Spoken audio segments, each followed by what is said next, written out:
ఇదిగోండి చక్కగా ఏపేసాను అనమాట. ఎండుమిరపకాయలు, కందిపప్పు, కరివేపాకు 3 బాగా కొంచెం నూనె పోసుకుని నేను చేసుకున్నాను. ఇప్పుడు దీన్ని మిక్సీ చేసుకుని వస్తాను నేను. ఇలా 80% పౌడర్ చేసేసుకున్నానండి. 80 పౌడర్ చేసుకున్నాక ఈ కొబ్బరి ముక్కలు వేసుకోవాలి.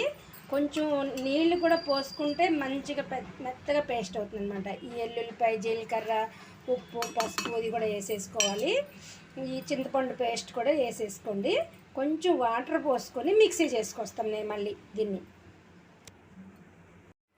చూడండి పచ్చడి రెడీ అయిపోయింది.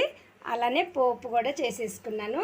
పోపు చేసుకుని ఇదిగోండి ఈ పచ్చడి తీసుకుని పోపులో వేసుకుని కలిపేసుకోవటమే. కొంచెం ఆయిల్ ఎక్కువే పడుతుంది, ఎక్కువ అనుకోమాకండి.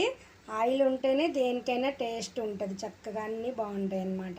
ఇప్పుడు ఈ పోపుని చక్కగా కలిపేసుకుని ఫుల్గా ఎంజాయ్ చేసేటమే. రైస్లోకైనా రైస్లోకి, దోశల్లోకి, ఇడ్లీలోకి సూపర్ ఉంటుంది. సరేనా